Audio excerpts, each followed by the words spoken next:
Hello, welcome back to A Warm Springs Memoir. This is David Burke, and this is episode number 3, The Meriwether Inn. People come to the little White House and all the time, and there's not too much information on the Meriwether Inn, but they want to know who built it, what became of it, who owned it, its history. Let's see if we can delve into it some. Back in 1848, John Mustian, he purchased the property and developed it into a spa and a resort using the qualities of the water, the healing qualities of the waters, and advertised that as the main draw. In 1869, his inn burned down, and the task of rebuilding fell to Mustian's grandson, Charles Davis. He took over in 1874. Now, if you remember, Davis was the treasurer to the AM&G, Atlanta, Midland, and Gulf train. And as treasurer, he could decide where depots could be built. Well, Bullockville might need a depot because his inn was there. So wouldn't that be great to have a stop right where your inn is? And we'll talk about the Tally-Ho stagecoach in a little bit. But anyhow, Davis took over and he built an inn, and it burned down in 1889. And then a couple years later, Davis began to build the new Meriwether Inn. This was going to become a 3-story hotel with 14 cottages. It would have 120 guest rooms. It could accommodate 250 guests without crowding. Dining room seated 150. There was a children's dining room. The hotel was supplied by its own dairy and truck farm. And in an advertisement, it boasted, Warm Springs is 1,000 feet above sea level. Pine Mountain is 1,300 feet above sea level. Excuse me. The Warm Springs property embraces 1,260 acres of natural forest connected with the hotel. It has a perfect natural drainage. There's no malaria, which was critical in the 1900s, and no mosquitoes, no mud, and no dust. Sounds like a heaven, doesn't it? And again, it was on the one line, the A, B, and A, which was the Alabama, Birmingham, and Atlantic Railroad. And of course, the north-south at that time, AM&G, and that would become the Southern Railway later on. I've got some drawings I'm going to put up for this, and it'll show you the floor plans of the hotel. There was a parlor, the lobby, the dining room. There were 10 rooms here on the first floor. But the best thing was there was running water, and you could use the bathroom inside, and there were, in the toilet rooms, there were 1, 2, 3, 4, 5, 6 units, if you will. Go to the second floor, and quite a few floors upstairs, 2, 4, 6, 8, 10, 12, 14, 16, 18, 20, 22, 24. I'll put up the plan, let you look at it. But there was also running water. You could use the bathroom. If you've ever used an outhouse in the dead of winter, it's not pleasant. And these people didn't have to do it because also the Meriwether Inn had electricity. Can you imagine seeing this place lit up at night in an area where there's nothing? Third floor also had toilets and quite a few bedrooms. And I will insert a few pictures here of the north view of the inn, which is quite spectacular when you look at all the gingerbreading, the towers, like the bell tower. But the telephone poles was one of the, like I say, the brightest, well, no pun intended. What do you call it when you get a benefit of coming to the hotel? Today you go to a hotel and you want to make sure you got Wi-Fi, etc. This had electricity. And I got a picture of the bird's eye view of the springs as a plane would fly over and take a picture of it. And those are neat to see. And as you see here, some of the cottages near the Meriwether Inn. We had an indoor pantry. You can see the Coca-Cola shelf, the fire extinguisher, and a telephone on the wall. We had a stagecoach in town, and it was called the Tally-Ho, and that would ferry people from Bullockville to the Meriwether Inn. It also brought people up from Columbus from time to time, and these pictures you'll see show people piled on top of the inn. This became a place to go to. There were dance halls, there were bowling alleys, okay, private summer homes, hotel cottages. There were picturesque streams. Some of the brochures talk about On the reserve, hiking trails, horse riding. Listen to this. Best of all rooms of any southern resort hotel. Detached from the hotel, the perfect dancing floor, 70 by 90 feet, with a special orchestra that played throughout the season. Played real dance music, bowling alleys, tennis courts, trap shooting, um, on and on. This was a place to escape the doldrums of the city. Now, one of the pools was okay. There were 16 individual baths, and kind of like jacuzzis with the the water flowing in and out. They were 4 feet by 8 feet. There were separate swimming pools that were 15 by 40, and for ladies and gentlemen. I don't think you wanted them swimming together. The magnificent general swimming pool, which was 50 by 150 feet, and it was 4 to 5 feet deep, and of course supplied with a constant stream of water. The water flowed again at 88 degrees at around 900 gallons a minute. And again, some of the elements in the water were carbonate of lime, carbonate of magnesium, carbonate of iron, sulfate of lime, sulfate of soda, sulfate of potash, bromide, iodine, silica, alumina, etc.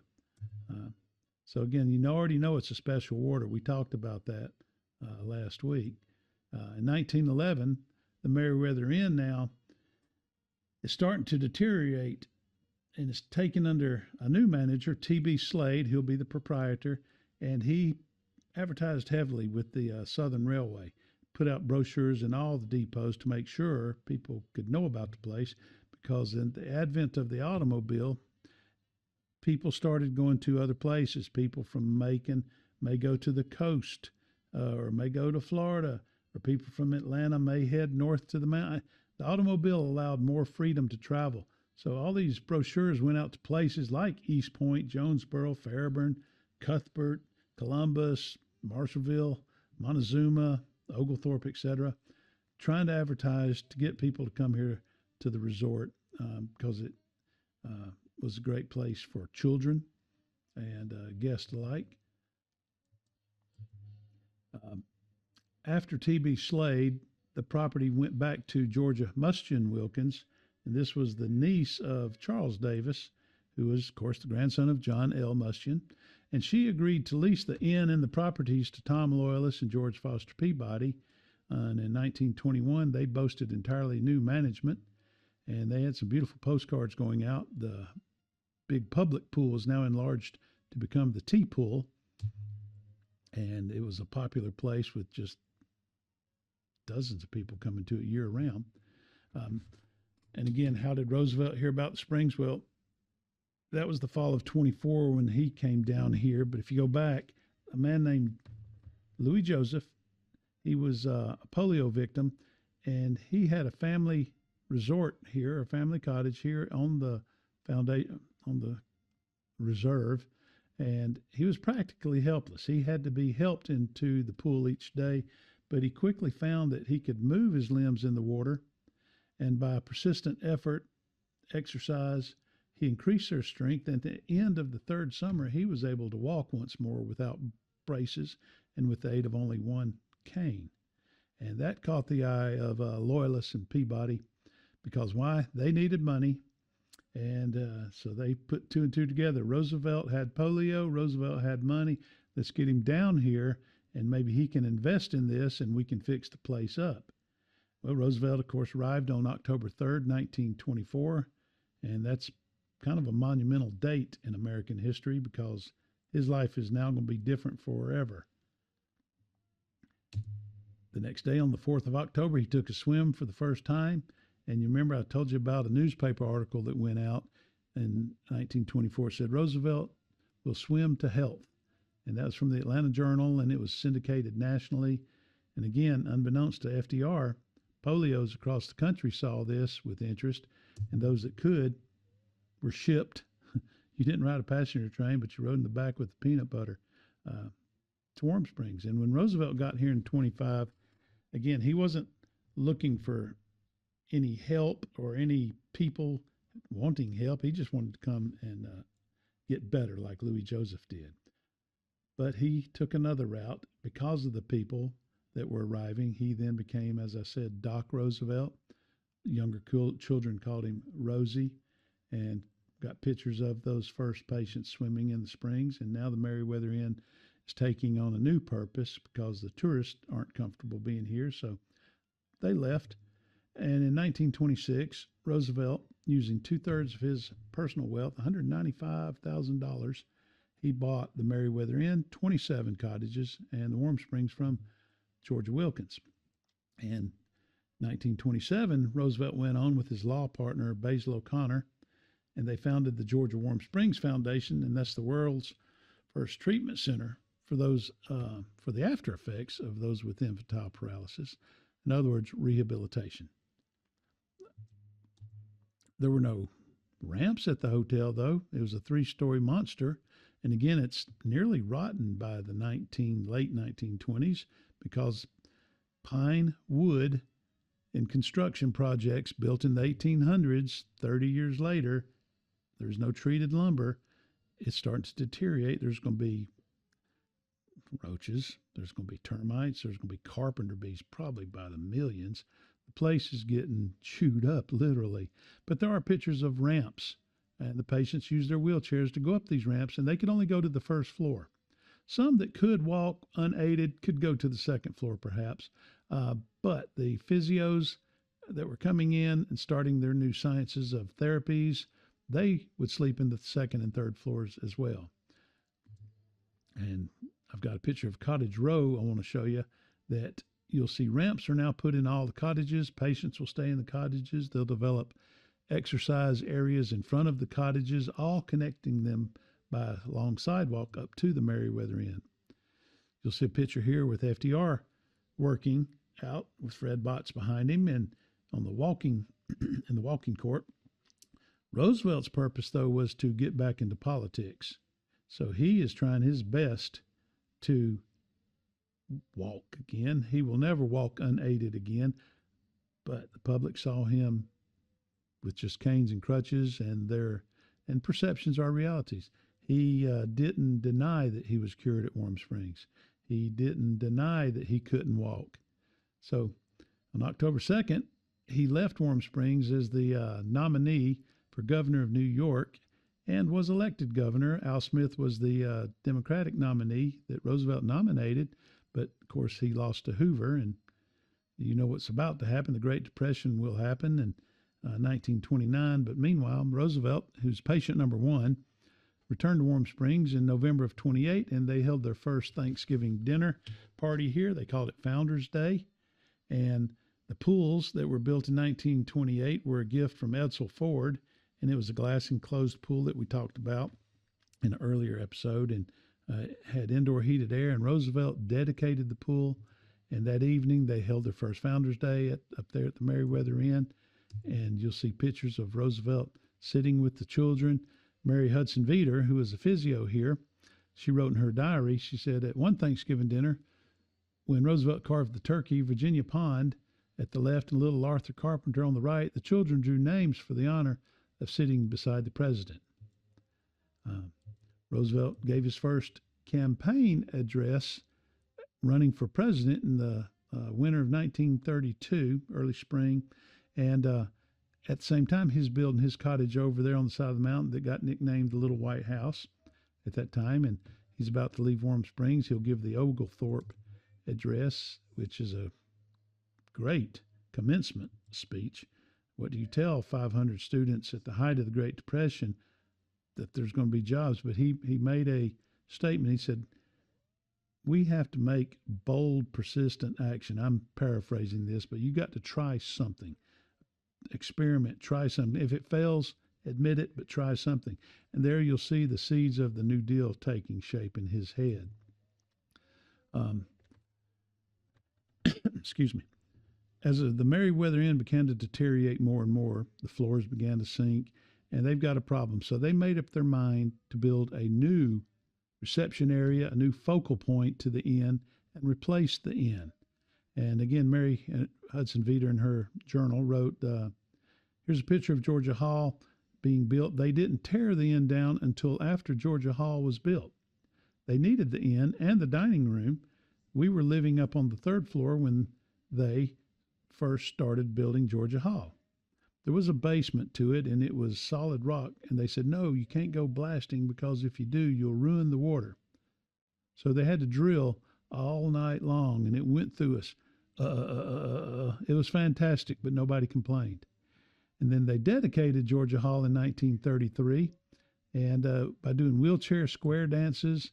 And you can see this picture here with Georgia Hall and the new white brick buildings, cottages in the area. It's a nice aerial view with the Meriwether Inn, I guess the last picture of the Meriwether Inn.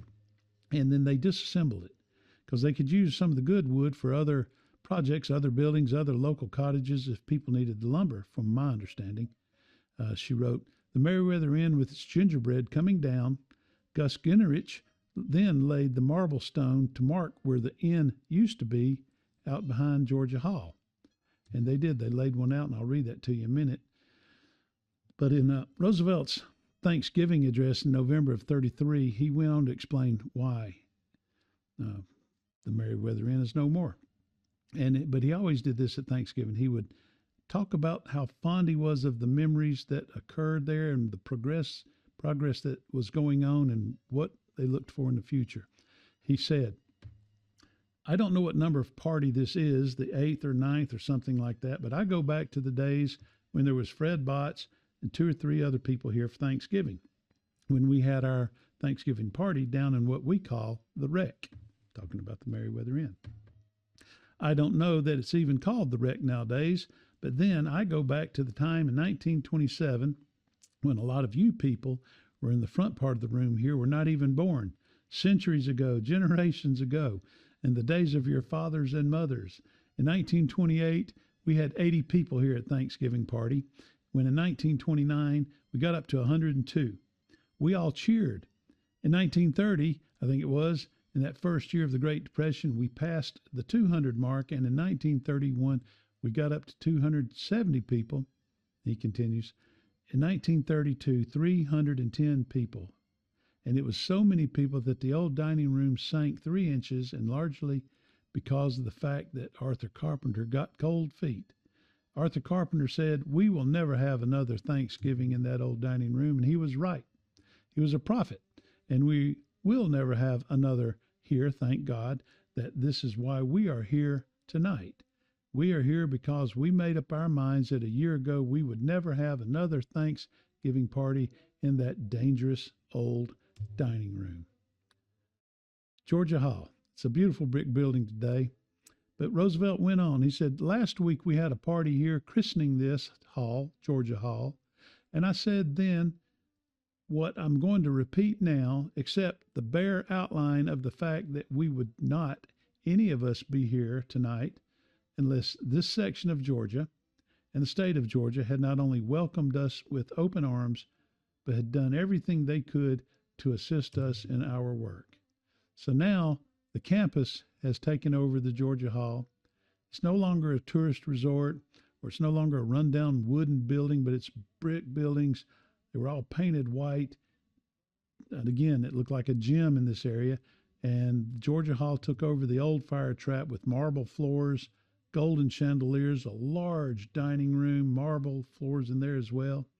And here's a picture of the stone that Gus Ginnerich put up. He was a member of the Meriwether Inn Memorial Stone Committee. Here was located the entrance to Meriwether Inn, built in 1893, for 35 years, an inn to the patrons of Warm Springs at Bullockville, Georgia, now Warm Springs, Georgia. From 1925, home of the Georgia Warm Springs Foundation, it was demolished in 1933 with relief and regret. Relief because they didn't have to worry about it caving in on them, falling in on them, the cost of upkeep, replaced. Regret because it was their home for 7 years, and they all enjoyed it because it was that beautiful of a hotel. Most all the other hotels in this area, over at like White Sulphur Springs or Cleveland Springs, they burned down. And the fire trap, would have probably met that same fate had it not been for Franklin D. Roosevelt. So with that, I believe That concludes episode 3, The Meriwether Inn, Its Wonderful History. And I want to thank you for tuning in, and we'll see you next Saturday with episode 4. I'm David Burke. Thank you.